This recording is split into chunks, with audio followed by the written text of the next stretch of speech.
सिंह साहब, अभी हाल के दिनों में जो कुछ हमने अमेरिका में देखा, जिस तरीके से पूरा कोरोना ने पूरे इलेक्शन को वहाँ इन्फ्लुएंस किया, फिर उसके बाद में वहाँ एक कैंपेन चली ब्लैक मैटर्स करके, और आखिर में जो अभी चंद दिन पहले जो हमने तस्वीरें देखी कि जब वो रिज़ल्ट आया तो पूरी दुनिया के सबसे पुराने लोकतंत्र के अंदर जो आगजनी देखी, इसमें एक भी चीज़ समझ में आती है कि जो फैक्टर्स हैं, जो उनके अपोनेंट हैं, डेमोक्रेट्स हैं या और दूसरे लोग हैं, उनका ट्रम्प से वो ख़िलाफ़ हैं, राजनीतिक तौर पे ख़िलाफ़ हैं, आइडियोलॉजिकल लेवल पे भी ख़िलाफ़ हो सकते हैं। लेकिन एक अजीब हमने एक सिंड्रोम ये देखा कि अमेरिका के तमाम सारे लोग और तमाम दूसरी चीज़ें और दूसरे फैक्टर दुनिया के ट्रम्प के ख़िलाफ़ हो सकते हैं। लेकिन भारत में एक पूरी लॉबी थी, वो ट्रम्प के खिलाफ क्यों थी? आखिर उनका ट्रम्प से क्या संबंध था? और वो ट्रम्प को अपनी मुखालफत या अपना गुस्सा दिखा करके क्या कोई और टारगेट था, या ट्रम्प के बहाने भारत के अंदर कुछ वैसा ही माहौल पैदा करने की कोशिश थी? ये कौन से कारण लगते हैं आपको? शायद ये मोदी जी का कोलैटरल गुस्सा ट्रंप पे, मतलब निशान कहीं पे निगाहें कहीं पे निशाना, वही वाली बात है। और आपने सही कहा, जो अमेरिकन जो वहाँ की अपोजिशन है, विपक्ष जो है, उसका मान सकते हैं, बिडेन का गाली देना मान सकते हैं, नैन्सी पेलोसी जो स्पीकर है, नैन्सी पेलोसी, उनका मान सकते हैं, क्योंकि आपको मालूम है कि उनके और ट्रंप साहब के संबंध कभी भी मधुर नहीं रहे। एक दुश्मनी जैसा करेक्ट। व्यवहार रहा पूरे उनके राष्ट्रपति के कार्यकाल में। लेकिन ये भारत में वही कोलैटरल वाली बात है, कहीं पे निगाहें कहीं पे निशाना। और देखिए, गाली देते देते ये लोग उसको ये भी कहने लगे कि ये तो पागल आदमी है, इसके हाथ से वो जो परमाणु परमाणु जो पूरी जो वेपन्स हैं, हथियार हैं, उसका जो बटन है।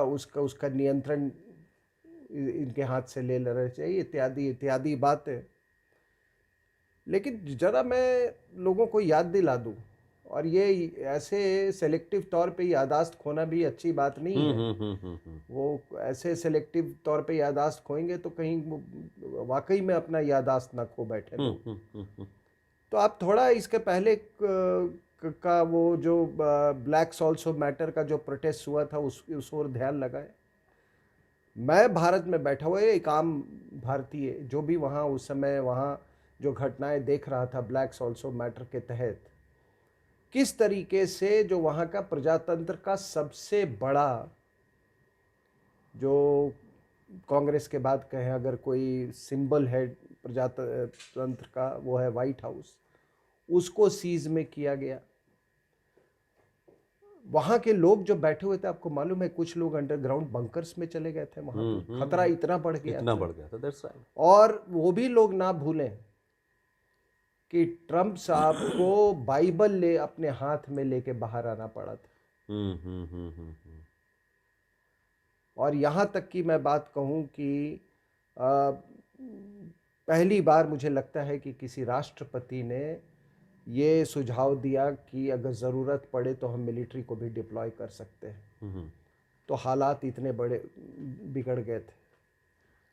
ये तो सिर्फ एक जगह की बात है साहब, वो जो राइट्स जिसको बोले, मूवमेंट भी नहीं था, वो राइट्स था, वो तो कंट्री वाइड राइट्स था, वो सभी जगह पूरे अमेरिका में हो रहे थे। और जितने वहाँ के पुराने स्टैचूज थे पार्क्स में, जो वहाँ के जो आर्किटेक्ट्स रहे हैं यूनाइटेड स्टेट्स ऑफ अमेरिका के, जिनका श्रेय जाता है, जिनको वहाँ पर प्रजातंत्र स्थापित करने के लिए, उन लोगों की मूर्तियाँ भी आपने गिराई, उसको वैंडलाइज किया, और उसमें जॉर्ज वाशिंगटन को भी नहीं छोड़ा इन्होंने।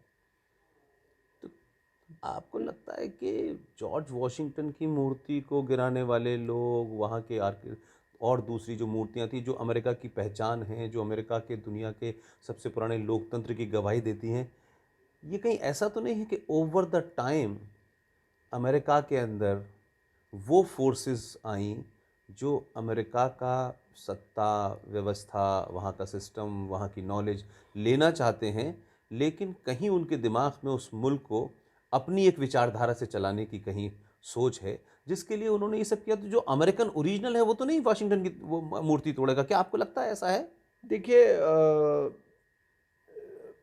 सबसे बड़ी बात है कि दुनिया के जितने स्ट्रैटेजिक एनालिस्ट हैं, जो भी रिस्पेक्टेबल एनालिस्ट हैं, उन सब का यही विश्लेषण है, अगर वो चाइनीज़ पेड एजेंट नहीं है तो, कि ये जो बायोलॉजिकल वॉरफेयर जो हुआ था, कोविड कोविड एक बायोलॉजिकल वॉरफेयर था अनलीस्ड बाय चाइना। और अगर आप पूरी सीक्वेंस ऑफ इवेंट्स में जाएं तो आपको इस पर कई इस आपसे भी चर्चा हो चुकी है, कई इस पर आर्टिकल्स आए हैं, तो उसमें कोई संदेह नहीं है, कोई शक नहीं है।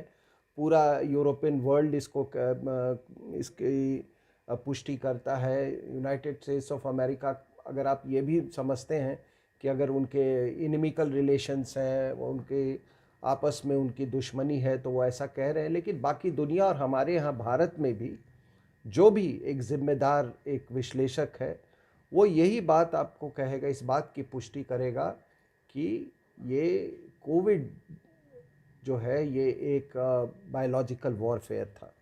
अगर आप पूरे सीक्वेंस ऑफ इवेंट्स को देखें, आप पूरे सीक्वेंस ऑफ इवेंट्स को, तो सबसे पहले इसकी शुरुआत होती है जो 2 एयरक्राफ्ट कैरियर जो इंडो पैसिफिक रीजन में जो डिप्लॉयड थे, अमेरिकन एयरक्राफ्ट कैरियर, एक का नाम था थियोडोर रूजवेल्ट और दूसरे का रोनाल्ड रीगन। अब ये जो कैरियर ग्रुप्स जो हैं, ये इनमें मतलब ये इनमें बहुत पंच है, इनमें बहुत ही मिलिट्री पंच होता है, और ये उस एरिया में ये अग्रसर थे, सक्रिय थे उस एरिया में। इन दोनों को इन्होंने इनको पैरालाइज करने की कोशिश की। चाइनीज़ ने, वो कोविड स्ट्रक हो गए, कुछ दिनों के लिए वो पैरालाइज हो भी गए थे, लेकिन चाइनीज़ को ये उम्मीद नहीं थी कि इस अटैक से वो इतनी जल्दी उभरेंगे। तो जब वो उभर के आते हैं तो उसके बाद से आपने देखा कि ये कोविड पहुंचा वहाँ पे यूनाइटेड स्टेट्स ऑफ अमेरिका में, और मेरा अपना ये मानना है कि एक्चुअल टारगेट था ट्रंप। बाकी जो देश या बाकी जो दुनिया, यूरोप या बाकी जो देश इससे प्रभावित हुए, वो कोलैटरल डैमेज था। और यूं कहें कि एयरक्राफ्ट कैरियर से होते होते ये बायोलॉजिकल वॉरफेयर जो था, ये पहुंच गया आपके बैलेट बॉक्स तक।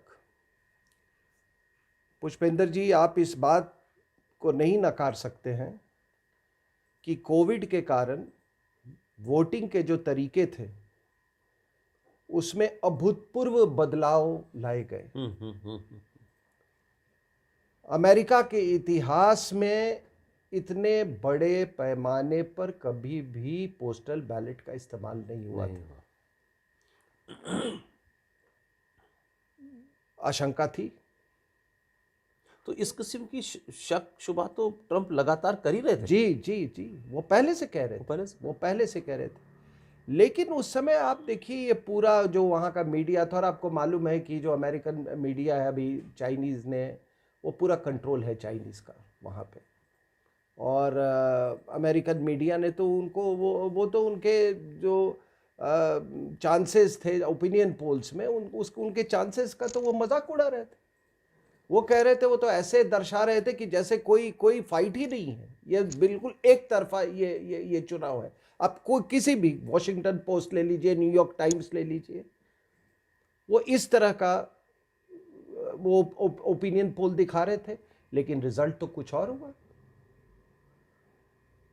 रिजल्ट तो आपको मालूम है कि अगर आप नॉर्मल वोट्स पे जाएं तो ट्रंप, इसमें कोई संदेह की नहीं है कि ही should have been declared the victor. चलिए, मैं वो उसके बारे में मैं नहीं बात करता हूं, लेकिन लेकिन एक सीक्वेंस है। इस बात को तो आप नहीं नकार सकते ना कि पूरे जो चुनाव व्यवस्था जो थी उसमें एक अभूतपूर्व अनप्रेसिडेंटेड उसमें बदलाव था। तो क्या उस बदलाव से किसका नफा हुआ, किसका नुकसान हुआ? ऐसा तो हो नहीं सकता है कि दोनों बिल्कुल बराबर ही इफेक्ट हुए। मैं नहीं मानता इस बात को। तो ये देखिए वहां पे है क्या कि 70 की दशक में, 71 में, जब कोल्ड वॉर अपने पीक पे था, शीत युद्ध अपने जी पीक जी पे जी था, जी। तो उस समय प्रेसिडेंट निक्सन जो है वो रीच आउट किए वो चाइना को। उस समय जब ये बिल्कुल एक हर्मिट किंगडम माना जाता है था नॉर्थ कोरिया की तरह, तो ये एक बहुत बड़ा ये डिप्लोमेटिक कू माना जाता था उस समय हेनरी किसिंजर का बहुत बड़ा रोल हाँ, था यस यस, उसमें। Very famous name. और ये भी आपको बता दूं कि इसमें याहिया ये जो रिप्रोचमा हुआ था, दोनों का मिलाप जो हुआ था, जो कि असंभव माना जाता था, वो मिलाप में याहिया खां का भी बहुत बड़ा हाथ था। अच्छा। और एक कारण कहते हैं कि भारत में जो जिस तरह की याहिया खान ने भारत के खिलाफ जो युद्ध हुआ 71 का, और जो उनके बांग्लादेश में जो नीतियां बनी ईस्ट पाकिस्तान में, उस समय के ईस्ट पाकिस्तान में, उसके पीछे एक बहुत बड़ा कारण ये भी था कि याहिया खान ने एक इंटरनेशनली एक बहुत बड़ा भूमिका चाइना और यूएस को पास लाके मिलाप करवा के किया था। तो वो तो सोचते थे कि मतलब मैं बिल्कुल उस वाले मतलब बड़े लीग में हूं मैं, ठीक है। लेकिन शायद इसी कॉन्फिडेंस में उन्होंने ये सारी जो अपनी नीतियां जो अपनाई ईस्ट पाकिस्तान में, जो वहाँ पर एट्रॉसिटीज़ हुए और जिस तरह से ब्रूटलाइज किया गया वहाँ, खैर वो दूसरी बात है। लेकिन क्या होता है 71 के बाद कि लोग कहते हैं कि माओ ने, अगर इनकी माने चाइनीज़ की, तो वो कहते हैं कि माओ ने हमें खड़ा होना सिखाया, डेंग ने हमको अमीर बनना सिखाया, और शी जिनपिंग जो है वो हमको मजबूत होना सिखा रहा है।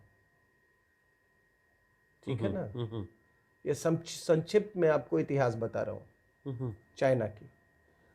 तो डेंग ने इनको अमीर बनाना सिखाया। तो जब ये धीरे धीरे धीरे जब ये अमीरी की तरफ, जब पैसे आने लगे, वहाँ के जो अमीरी है, ऐसा नहीं कि वो कॉमन मैन तक वो अमीरी बिल्कुल परकोलेट की है, वो नहीं है, लेकिन पैसा है उनके पास, सरप्लस पैसा है चाइना। तो जैसे जैसे उनके पास पैसा आते गया, वो वहाँ के जो टारगेट कंट्रीज़ हैं वहाँ की राजनीति को ये इन्फ्लुएंस करने की क्षमता जो है इनकी, वो बढ़ती गई। और वो क्षमता हमने श्रीलंका में देखा, जब ये राजपक्षे साहब आए थे पहली बार, थैंक यू चाइना के बोर्ड सभी जगह लगे हुए थे, जी जी जी। Thank you China, thank you Pakistan. हमने मालदीव्स में देखा, खैर हमने वो जो स्थिति थी उसको वापस भारत ने बदल पक्ष दिया। में बताइए। हाँ, लेकिन मैं उस समय मालदीव्स गया था, और वो तो ऐसे लग रहा था कि कुछ ही दिनों में जैसे पूरा मालदीव्स चाइनीज़ कॉलोनी बन जाएगा।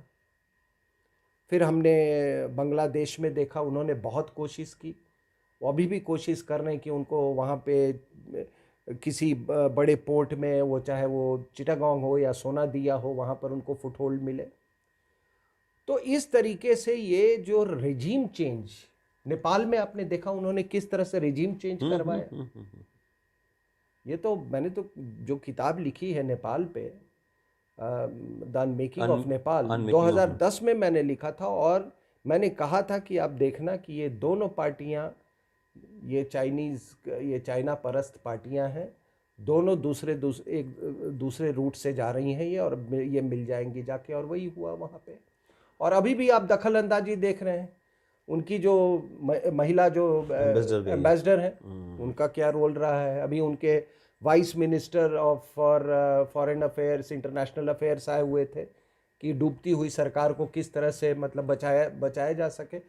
तो ये रेजीम चेंज करने का जो ये क्षमता, ये बढ़ते बढ़ते बढ़ते ये अमेरिका तक पहुंच गई। तो आप अगर ये कहते थे, आपको याद है ना ये कितनी इंक्वायरी बैठाने की बात हुई, इन्वेस्टिगेशन की बात हुई कि ट्रंप की जो जीत हुई है वो पुतिन, रशिया ने करवाया था, पुतिन का इसमें बहुत बड़ा बहुत रोल बड़ा था। रोल था, यस। तो ये बताए ना कि ये जो जीत हुई है, इसमें किसका रोल हाँ, है? इसमें किसका रोल है, इसमें किसका रोल है, ये बताएं। और तभी पुष्पेंद्र जी, जो ये सवाल आपने पूछा कि हमारे यहाँ लोग क्यों खुश हैं, वो वही वाली कॉन्स्टिट्यूएंसी है।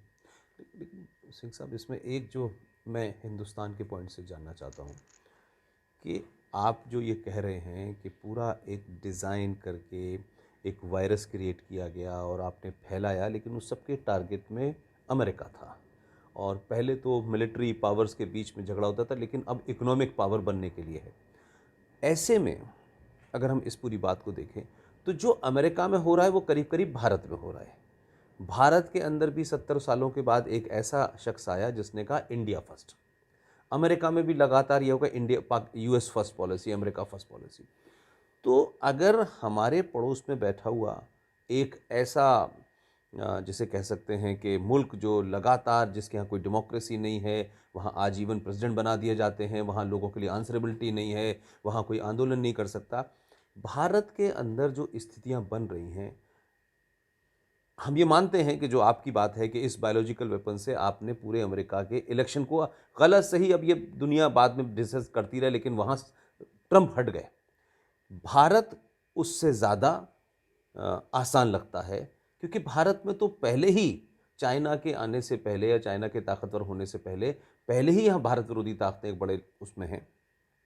हमने शाहीन बाग देखा कैसे चला इतने लंबे समय तक, सुप्रीम कोर्ट की उन लोगों ने नहीं मानी, पुलिस की उन्होंने नहीं मानी, और सरकार ने एक ऐसा लॉ जो संविधान में, संसद में पास हुआ। तो यहाँ भी तो इकोनॉमिकली भारत को मजबूत बनाने की इस सरकार की, प्राइम मिनिस्टर मोदी की जो सरकार है वो इसमें लगी हुई है। तो यहाँ हमारे यहाँ बैठे बैठे चाइना क्या भारत की राजनीति को, भारत की व्यवस्था को, भारत में इंटेलेक्चुअल्स को, भारत में मीडिया को, हमें याद है कि डोकलाम के ज़माने जब चल रहा था मामला, तो हमारे देश के लीडिंग न्यूज़पेपर में एक एक पेज का विज्ञापन आ रहा था चाइना का। बिल्कुल सही। तो मैं ये कहना चाहता हूँ, तो ये हमारे लिए बड़ा खतरा नहीं है, क्योंकि आज ताकतें चाहे किसान आंदोलन के माध्यम से बैठें या किसी और दूसरे माध्यम से हो, तो ये अमेरिका तो समझ में आता है बहुत दूर है, लेकिन हम तो बराबर में हैं। और हमारे यहाँ तो चाइनीज़ लॉबी बहुत स्ट्रांग है। हमारे यहाँ तो ऐसे नेता पार्लियामेंट के अंदर बैठे हुए हैं जिन्होंने पार्टी टू पार्टी उनसे संबंध कर रखा है। ऐसे नेता चाइना में बैठे हुए, हमारे यहाँ बैठे हैं जो 1962 में उनका वेलकम कर रहे थे, जो आज भी चाइना के सपोर्ट में खड़े थे। तो भारत के नुक्ते नज़र से अगर ये चलता है तो इंडिया फर्स्ट, भारत मजबूत, ये कितना हमारे लिए बड़ी चेतावनी और ख़तरा है।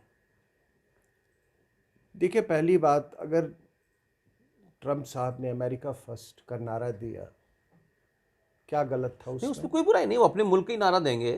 आप बताइए कि मैंने कहा कि पूरे ग्लोबल सिस्टम में उसको लाने वाला अमेरिका था 71 में, चाइना को, ठीक है ना, निक्सन के ज़माने में।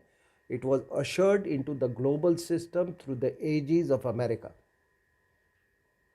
वरना पॉसिबल नहीं था वो। एक बार जब वो ग्लोबल सिस्टम में घुस गया, उसके बाद उसने पूरे ग्लोबल सिस्टम को दूषित करना शुरू कर दिया। अनफेयर ट्रेड प्रैक्टिसेस, जो जो आप, मतलब ये कोई चीज़ नहीं मानना है साहब। बाद में आखिरी में आपने देखा कि ये साउथ चाइना सी में इंटरनेशनल कोर्ट ऑफ जस्टिस का एक रूलिंग आया उसके अगेंस्ट। फिलीपींस गया हुआ था आईसीजे में, उसके खिलाफ रूलिंग आया, कहता हम नहीं मानते जी। तो पूरे उसके घुस के, ग्लोबल सिस्टम में घुस के उसको इसने पोल्यूट करना शुरू किया। इस पोल्यूशन का सबसे बड़ा विक्टिम ओवर द इयर्स, जैसे जैसे साल गुजरते गए, वो अमेरिका हुआ। तो आप कह रहे हैं इस भस्मासुर को अमेरिका ने पैदा किया? बिल्कुल बिल्कुल सर, बिल्कुल। बड़ा अच्छा शब्द आपने कहा, ये भस्मासुर। अब ये भस्मासुर से डील करने के लिए किसी अमेरिकन प्रेसिडेंट का की हिम्मत नहीं थी, उसको गट्स नहीं था। वो कभी वो हौसला जुटा नहीं पाया, क्योंकि वो पूरे सिस्टम में इतने वो इनमेश हो गए थे कि बहुत मुश्किल हो गया था। सब चाइनीज़ यूनिवर्सिटीज़ में वहाँ पर बड़ी मात्रा में अपने पीएलए के लोग, चाइनीज़ पीएलए के लोग वहाँ जाके कोर्स करने जाते थे, और उनको कोई कुछ पढ़ना लिखना उनको नहीं था। वो सिर्फ अमेरिकन सिस्टम में घुस रहे थे। उसको वहाँ से ट्रंप ने इनको निकालने की, उसको एक्सट्रिकेट करने की कोशिश की। बात यहाँ तक के बढ़ गई कि जो ट्रेड बैलेंस जो था वो $500 बिलियन चाइना के फेवर में चला गया। $500 बिलियन। तो किसी ने तो उसको एक्सट्रिकेट करना था उससे। तो ट्रंप ने जब एक्सट्रिकेट करने की कोशिश की तो आपने उसको मिलिटरीली उसको टारगेट किया बायोलॉजिकल वॉरफेयर से, जो मैंने इंडो पैसिफिक रीजन में, और उसके बाद आपने बैलेट बॉक्स में वहां पर करने की कोशिश की।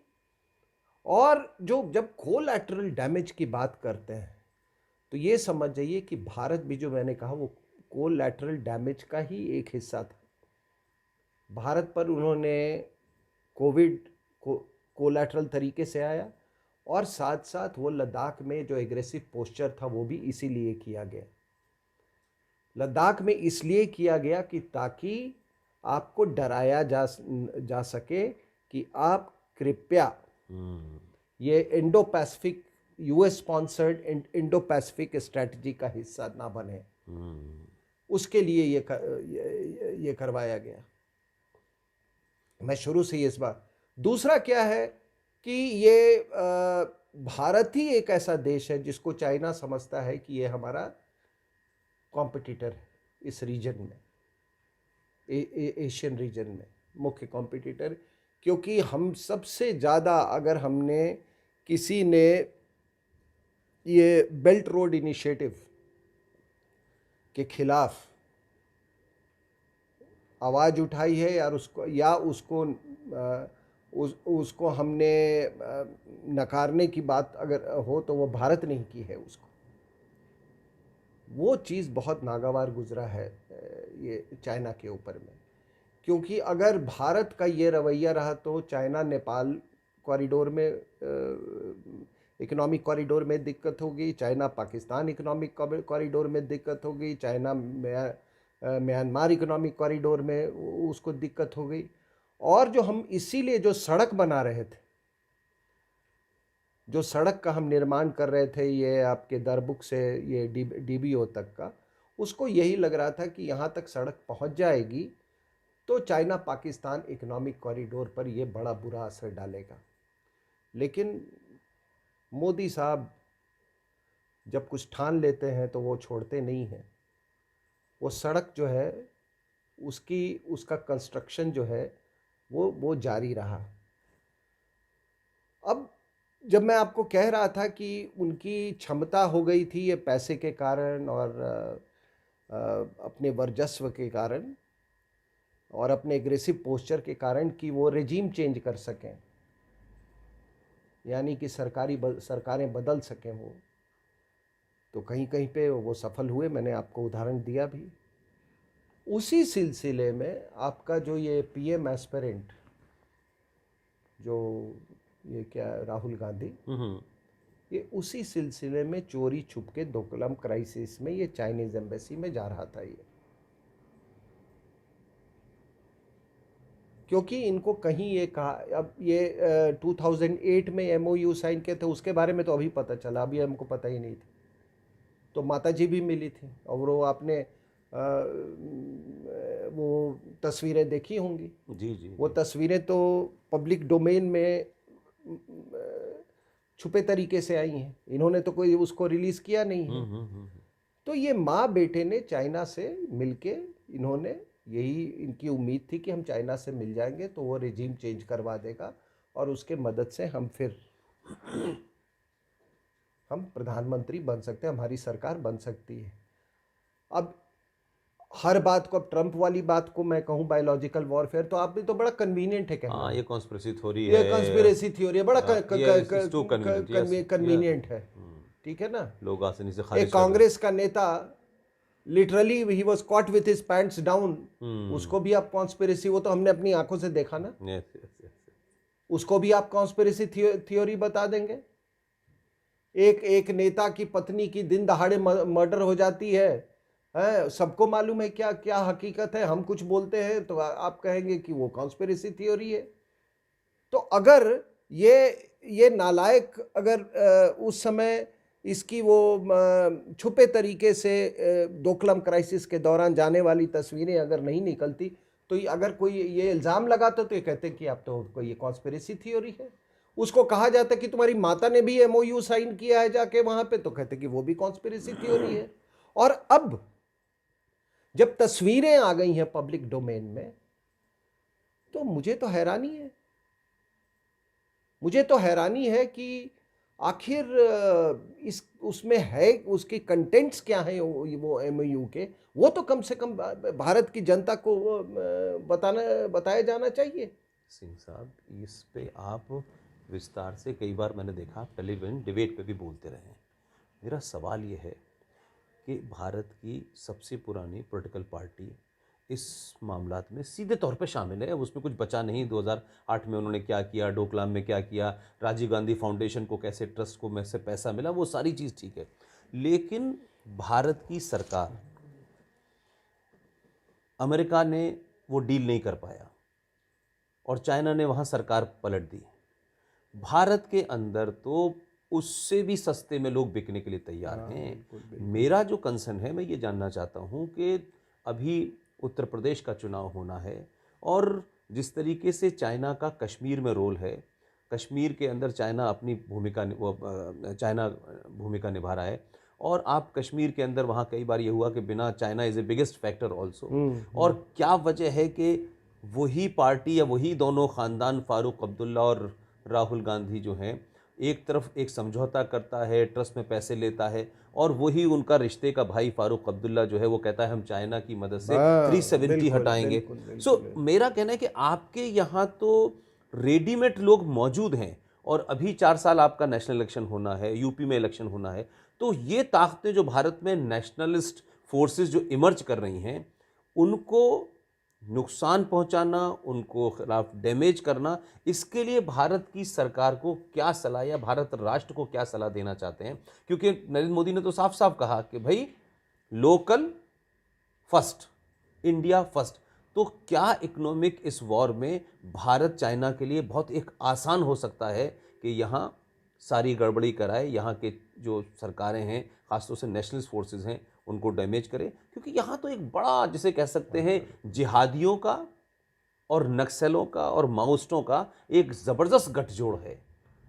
इस देश में तो नक्सल्स की सरकारें बनती हैं, और जो आदमी खूनी खेल खेलता है वो एक राज्य का आपका फाइनेंस मिनिस्टर बन जाता है। तो ऐसे में भारत के लोग क्या करें? क्योंकि सरकार अपना करेगी, भारत के लोगों की क्या जिम्मेदारी होनी चाहिए? क्योंकि हम अगर वक्त से पहले आप नहीं बताएंगे तो मैं समझता हूं कि फिर हमारे यहाँ एक कन्फ्यूजन होगा, और यहाँ भी चलेगा मुसलमान मैटर्स, और मुसलमान के साथ ये and hug me, I am not a terrorist, this kind के जुमले चलेंगे। उसके लिए आप क्या कहना चाहते नहीं, अभी हग मी कोई नहीं बोलेगा, Covid that's right, that's right, that's right sir.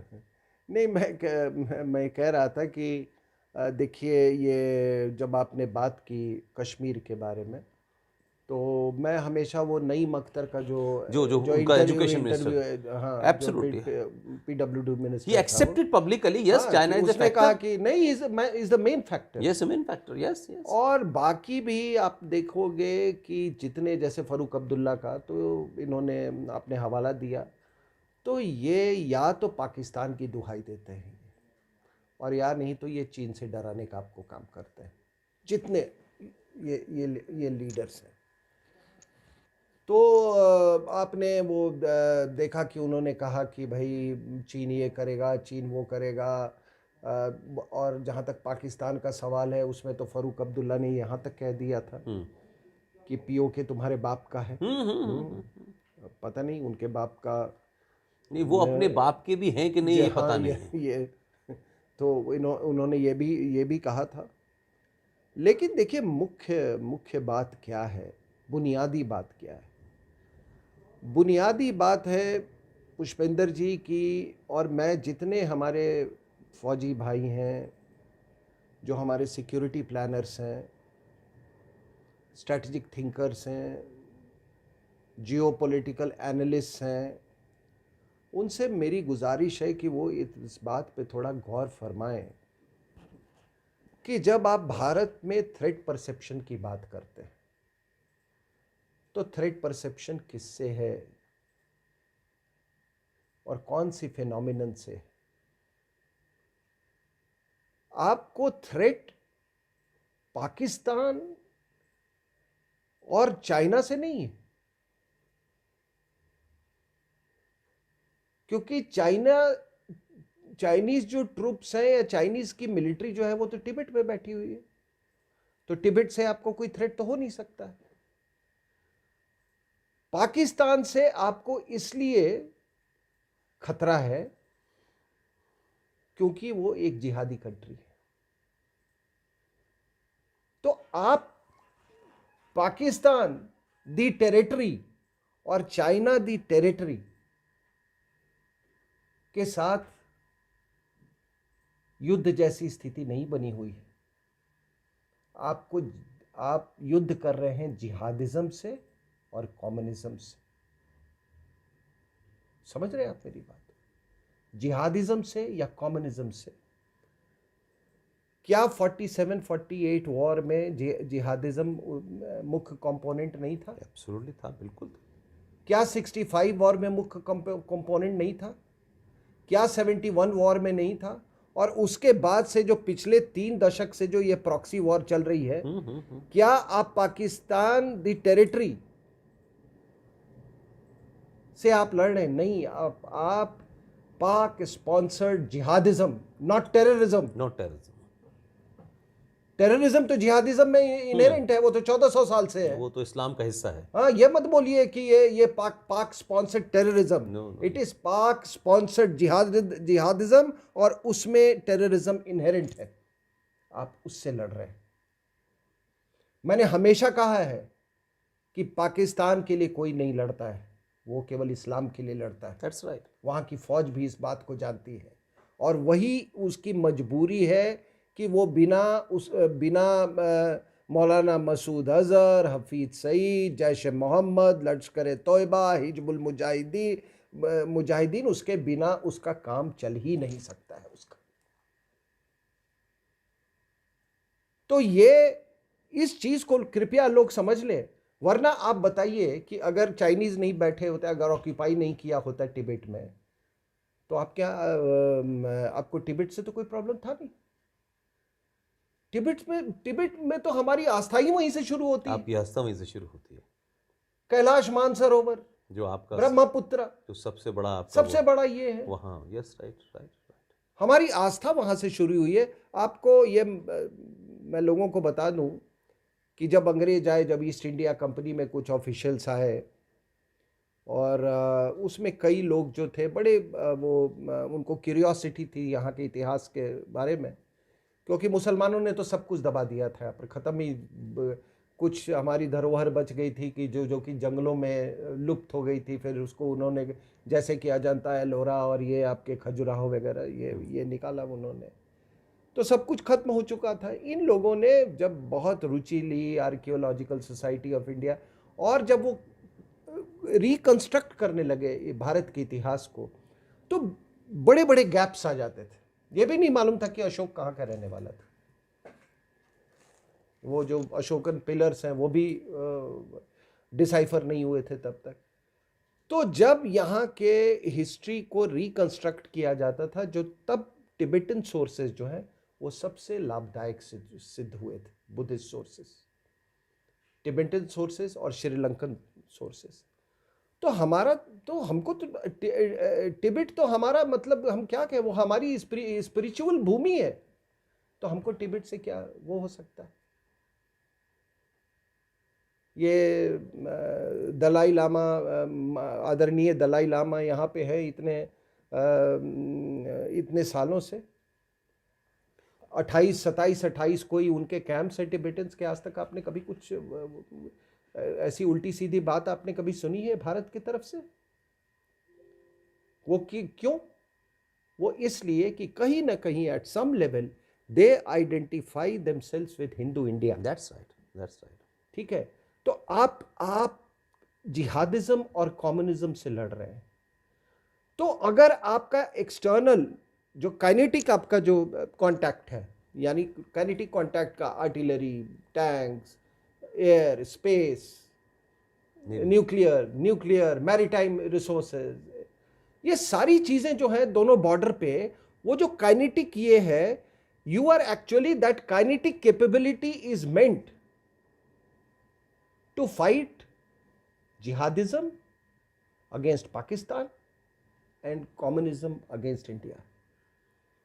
तो अगर आपने इतना बड़ा डिफेंस बजट आपने, मतलब जो भी है, मैं ये नहीं कहता हूँ कि पर्याप्त है, कभी वो पर्याप्त नहीं, लेकिन एक अच्छी मात्रा में हम पैसा खर्च करते हैं ये काइनेटिक कैपेबिलिटीज एक्वायर करने के लिए। लेकिन ये बताइए कि वहाँ तो कोई बात नहीं है कि जिहादिज्म और कम्युनिज्म से हमारी सेनाएं लड़ रही हैं, अभी भी इस टेम्परेचर पे बैठी हुई हैं। अगर वो नहीं होती तो अभी ये जितने ये कम्युनिस्ट पीएलए के जो सोल्जर्स हैं, जो कि कम्युनिस्ट के जो स्पीयर हेड है, वो पता नहीं कहाँ पहुँच जाए। वो एक बात कह रहा हूँ, जिहादिज्म थैंक गॉड आर्टिकल 370 गया है, तो कुछ तो उस पर फर्क है। लेकिन जब एक्सटर्नली आप काइनेटिक एनर्जी वहाँ पर इस्तेमाल कर रहे हैं, तो इंटरनली जिहादिज्म और माओइज्म से कौन लड़ेगा, ये बताइए मेरे को, जिस थर्ड फ्रंट की हम बात करते हैं। मैं फिर वही बात कहूँगा कि चाइना से, पाकिस्तान से, इन सब से तो फौज है, सरकार है, ऐसे लोग हैं। लेकिन जिस थर्ड फ्रंट की बात, और जो बार बार रावत साहब ने भी कहा कि भाई भारत जो है वो 2.5 युद्ध लड़ रहा है, तो वो 2.5 कह लें, 3 कह लें, लेकिन इस जो इस वक्त शाहीन बाग दिखता है, किसानों का आंदोलन दिखता है, हर छोटी छोटी बात को स्पार्क कर दिया जाता है, मोदी को ट्रोल करने वाली पॉलिसी यहाँ बहुत ज़्यादा चलती है, यहाँ संसद को भी फ्रीज करने की कोशिश करती है, और कोर्ट राफेल पे भी एक्सपर्ट है, किसानों के बिल पे भी एक्सपर्ट है, लेकिन कोर्ट अपना ही आदेश इस देश में नहीं मनवा पाती। अगर मनवा पाती तो 3 लोगों को इंटरलोकर बना करके आपने शाहीन बाग पे भेजा था, तो हटा नहीं पाया। तो मेरा जो कंसर्न है सर, कि आप जो बात कह रहे हैं, सरकार अपना काम करे, लेकिन देश के आम नागरिक को जिसकी ये खतरा समझ में आ गया है कि एक तो इस्लामिक जिहाद और एक नास्तिक वामपंथी जिहाद, इनका जो गठजोड़ है, ये तो भारत के अंदर भारत की संसद को, भारत की पुलिस को, भारत की सरकारों को एक तरीके से हिला के रखे हुए है।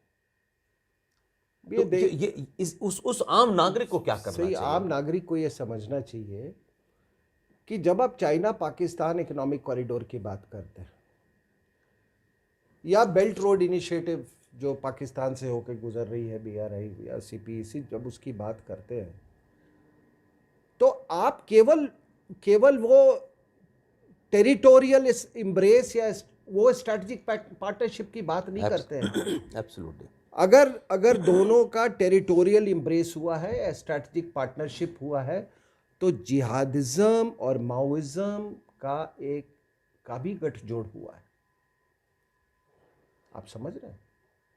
अच्छा, इन दोनों का आप जो गठजोड़ करें, ये निकाह है या निकाह मुता है?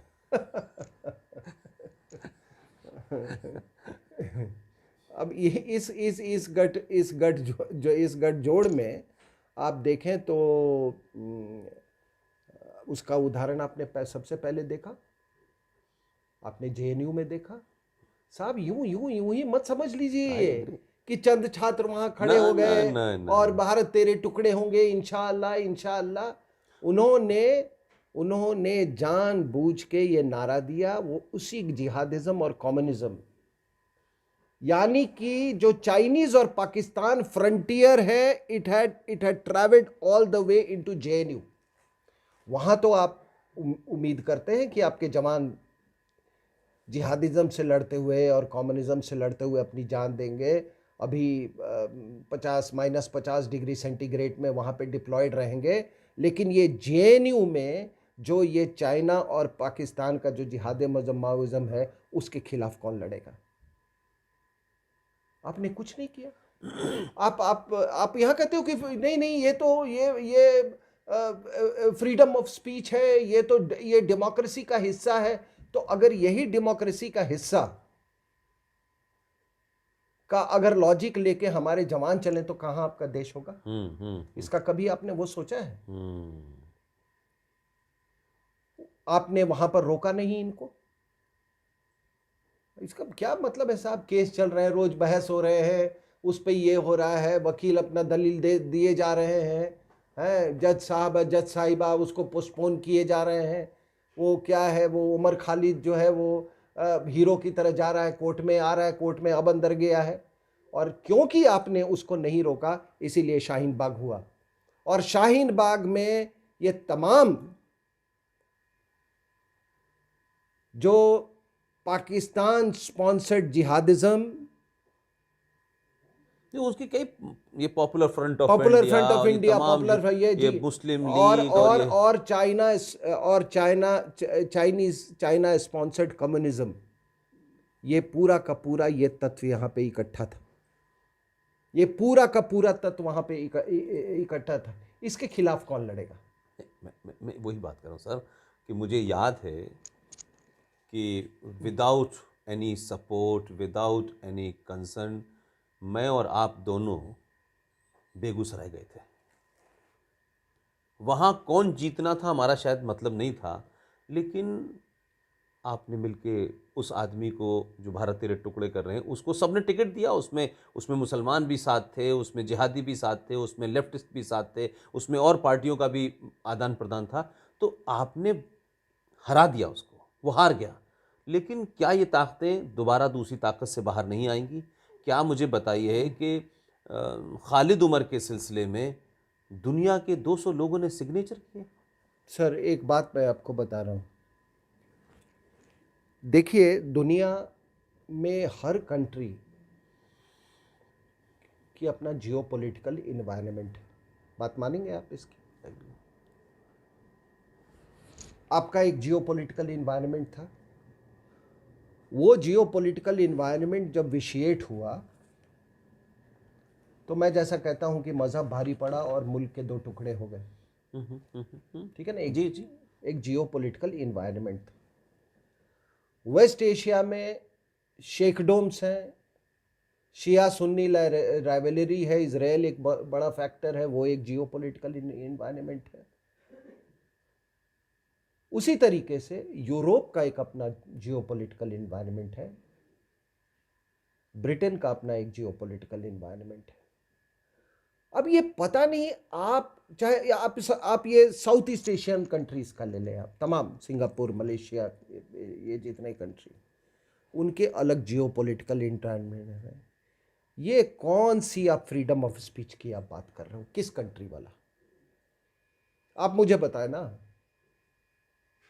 कौन सी कंट्री वाला? मलेशिया वाला मॉडल, सिंगापुर वाला मॉडल, सऊदी अरेबिया वाला मॉडल,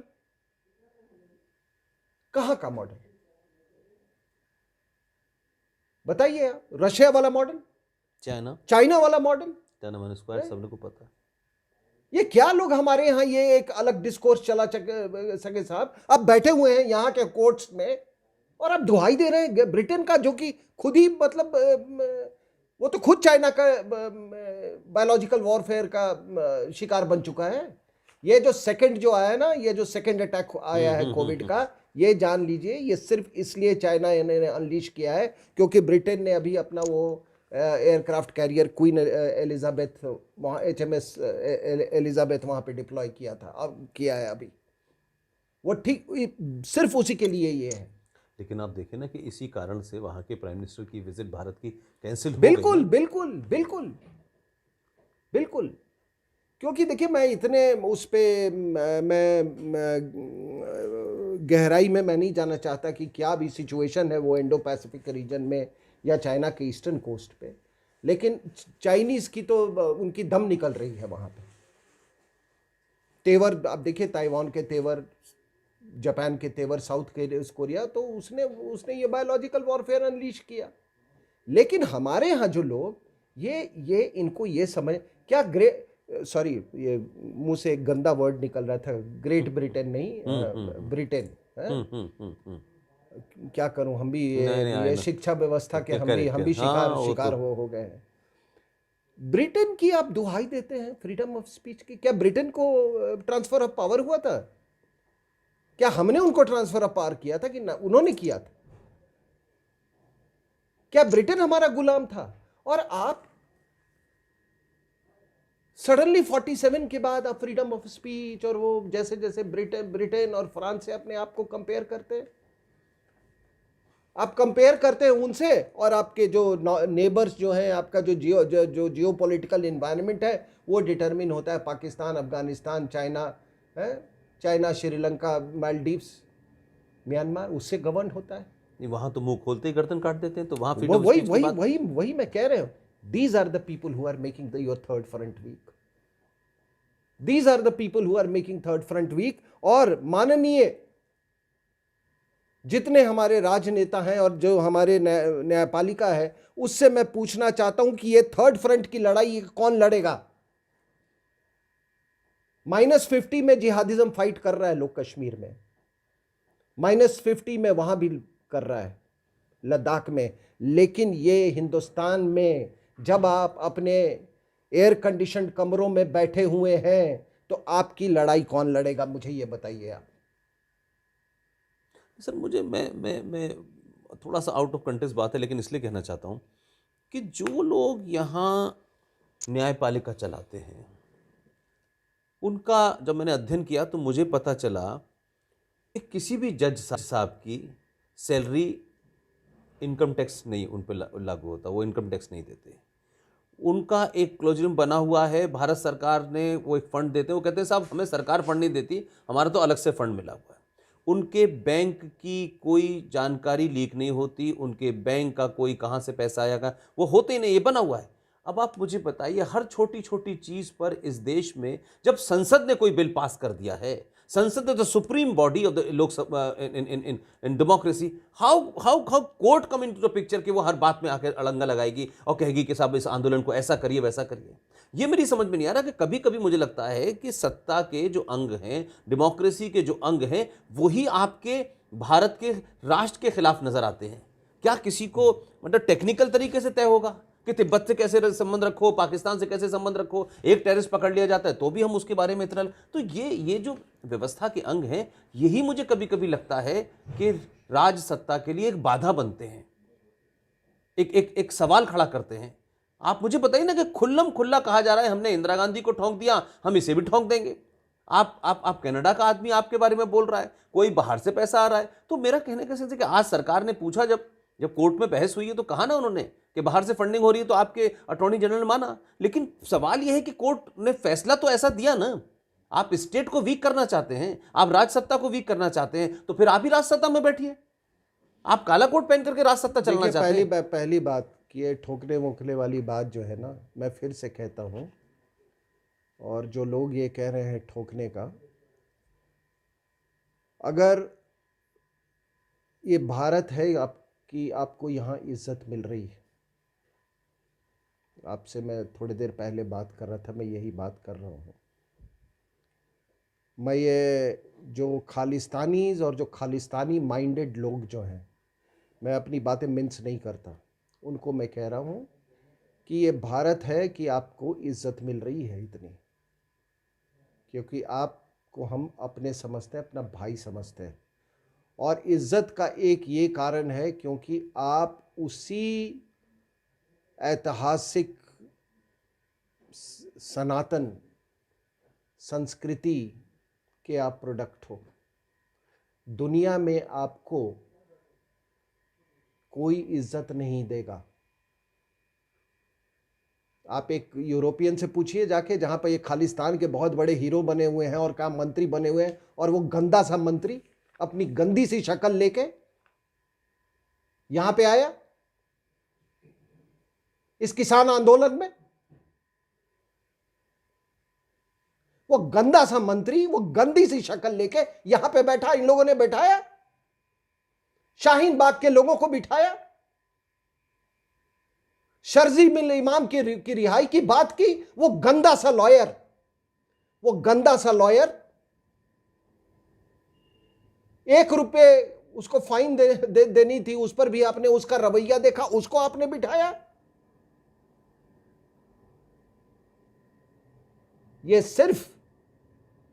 ये सिर्फ इसलिए हुआ है क्योंकि कोई इस भुलावे में ना रहे कि भाई देखिए, हम ये तो बात हमने कहा है कि ये सनातन धर्म है, इसमें से मजहब निकलते रहते हैं। कल फिर कोई पैदा होगा जो कहेगा मैं पैगंबर हूँ, कल फिर मैं कोई। लेकिन मैं एक बात कह रहा हूँ कि यहाँ पर तो हमारे लिए जितने हमारे सिख गुरु हैं, हम तो उनको भगवान मानते हैं साहब। और मैं यूं ही नहीं बोल रहा हूं, मैंने बहुत पढ़ा हुआ है। I know.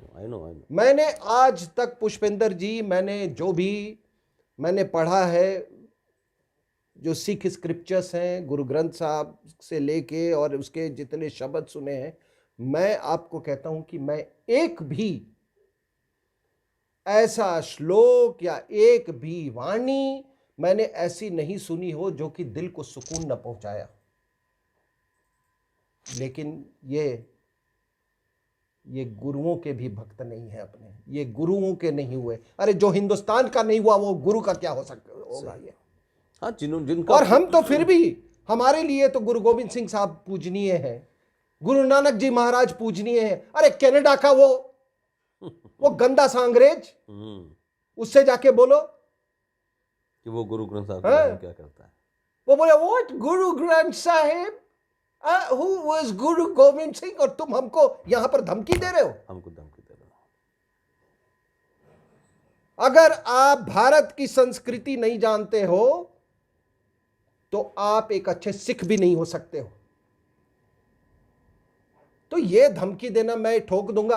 अरे देखो, ऐसा है कि अंग्रेजों ने, आपको मालूम है 1860 के टाइम में ये आर्म्स एक्ट बनाया और पूरे हमारे जो हिंदू समाज है उसको मतलब इन्होंने डीवेपनाइज कर दिया, डिसआर्म कर दिया। और इस बात का जिक्र जसवंत सिंह साहब ने लिखा है।